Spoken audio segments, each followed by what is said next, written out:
Bismillahirrahmanirrahim. Assalamualaikum warahmatullahi wabarakatuh. Waalaikumsalam warahmatullahi wabarakatuh. Apa kabar semuanya? Baik. Alhamdulillah baik ya. Jadi di sini kedatangannya kakak ingin melakukan penyuluhan kepada adik-adik semua dengan memberikan materi mengenai PHBS atau perilaku hidup bersih dan sehat terutama di sekolah ya. Nah sebelumnya perkenalkan, nama kakak Novita Juniarti, bisa dipanggil Kak Novi ya. Jadi Kak Novi ini dari Fakultas Kedokteran Universitas Muhammadiyah Makassar ya.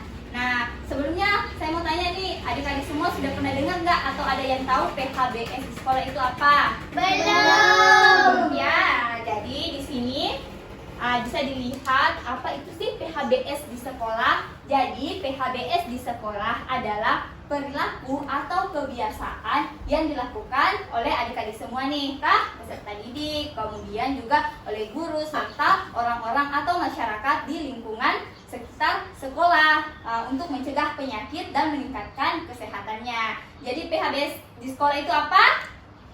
Kebiasaan atau perilaku yang dilakukan oleh peserta didik, kemudian oleh guru, kemudian oleh orang-orang yang ada di sekolah, di sekitar. Oke. Nah, selanjutnya apa sih Kak itu contoh-contoh dari perilaku hidup bersih dan sehat?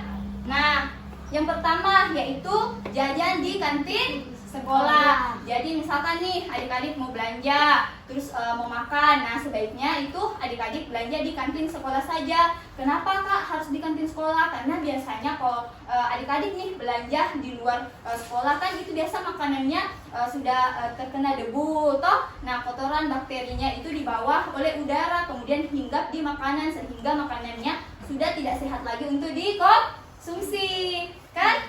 Nah jadi kalau misalkan adik-adik mau jajan harus di Kantin sekolah. betul, harus di kantin sekolah ya. Nah terus PHBS yang kedua apa Kak?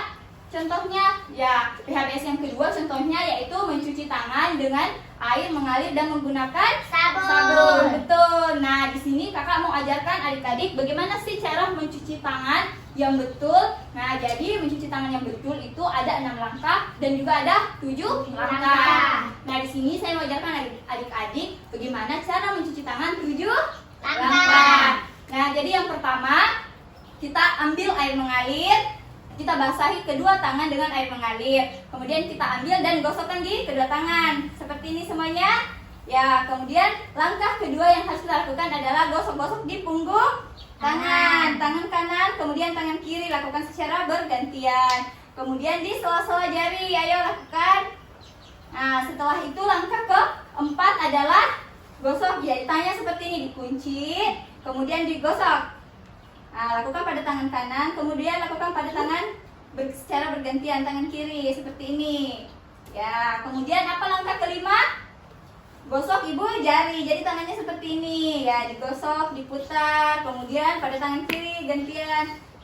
Nah, selanjutnya langkah keenam apa? Tangannya dikunjukkan seperti ini semua. Ya, kemudian diputar, lakukan secara bergantian seperti ini. Terus langkah terakhir apa? Pergelangan tangan. Ya jadi digosok seperti ini, diputar, kemudian tangan satunya diputar. Nah jadi itu cuci tangan 7 langkah. Jadi nanti adik-adik perhatikan semua ya di rumah. Nah, pada saat apa saja kita harus cuci tangan? Yang pertama pada saat mau makan. Kemudian yang kedua setelah makan. Kemudian yang ketiga pada saat kita sudah memegang barang-barang kan, atau sudah beraktivitas di luar kan biasa tangannya kita tidak tahu sudah pegang apa, jadi harus cuci tangan 7 langkah. Baik, semua sudah pintar ya. Nah selanjutnya PHBS yang ketiga apakah? Yang ketiga yaitu buang air kecil dan buang air besar di WC sekolah. Jadi adik-adik kalau misalkan mau buang air kecil, buang air besar ya, jadi buang air kecilnya itu harus di WC. Dan kalau misalkan di WC itu kita tidak boleh kita tidak boleh buang air kecil sembarangan. Takutnya kenapa? Nanti itu akan mendatangkan lalat, serangga. Otomatis apa? WC-nya jadi kotor, bau, betul. Sama. Iya. Nah, jadi selain itu kalau misalkan adik-adik jaga kebersihan di WC, itu juga akan apa? Akan menjaga airnya menjadi tidak tercemar, kan? Jadi kalau misalkan adik-adik ini semua mau buang air besar, buang air kecil di mana? Di WC. Betul. Nah, selanjutnya PHBS yang keempat apa? Yaitu Membuang sampah pada tempatnya. ya, betul, membuang sampah pada tempatnya. Jadi kalau adik-adik sudah makan, maka Buang sampah pada tempatnya. bingkisannya dibuang pada tempatnya. Tempat sampah ya. Jadi kalau tidak hanya sampah yang kita punya, tetapi misalkan adik-adik semua ini lagi jalan di luar sekolah, di luar kelas, terus lihat sampah, maka dipungut kemudian dibuang supaya lingkungan tetap bersih dan sehat ya. Terus selanjutnya apa Kak? Jadi yang kelima, PHBS yang kelima yaitu berolahraga dengan teratur. Jadi kalau misalkan adik-adik nih olahraga, jalan, terus berlari, main sepak bola, nah itu biasa dilakukan tuh kalau adik-adik semua olahraga, kan biasa ada setiap minggu tuh pelajaran olahraganya. Nah tujuannya apa Kak? Kalau misalkan kita olahraga secara teratur, maka tubuhnya akan menjadi bugar dan Sehat. jadi kalau belajar bisa jadi lebih Semangat. betul, semangat. Sama Pintar pintar. banget, pintar. Betul. Nah, itu tadi PHBS atau perilaku hidup bersih dan sehat di sekolah ya. Nah, terus apa manfaatnya Kak kalau kita tadi lakukan kegiatan atau perilaku tersebut? Yang pertama, bisa meningkatkan kesehatannya kan? Kemudian yang kedua apa? Mencegah Penyakit. Kemudian yang ketiga, lingkungan menjadi sehat. sehat. Jadi bisa diulang manfaatnya. Yang pertama apa? Meningkatkan kesehatan. Yang kedua, Mencegah yang penyakit. ketiga, Lingkungan menjadi sehat. betul. Nah, selanjutnya di sini saya mau ajak adik-adik semua nih, kita budayakan perilaku hidup bersih dan sehat karena kita adalah generasi penerus bangsa. Karena kita adalah anak-anak yang sehat. Tepuk tangan dulu.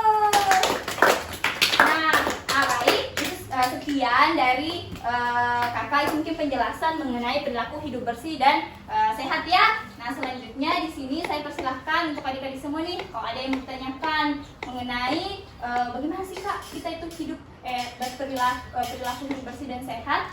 Baik, silakan adik-adik semua. Ya, silakan. Namanya siapa? Salsa. Salsa. Ya, Salsa, silakan Salsa. Mau tanya apa? Boleh bawa makanan ke sekolah Kak?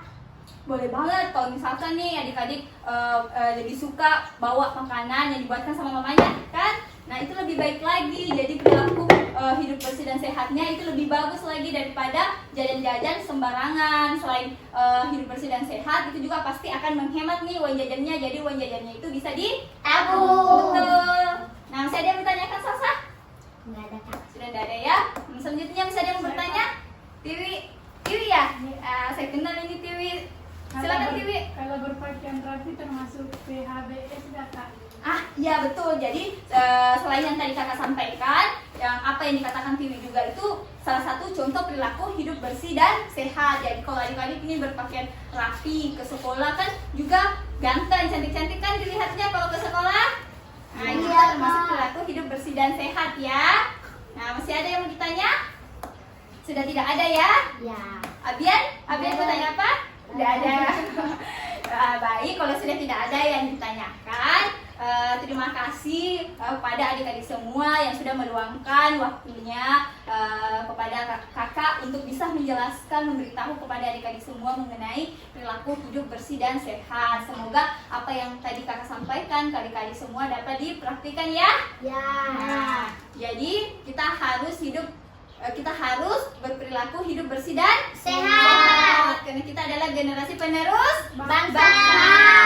Baik, sekian dari saya. Billahi fissabil haq, wassalamualaikum khairat. Wassalamualaikum warahmatullahi wabarakatuh. Waalaikumsalam warahmatullahi warahmatullahi wabarakatuh.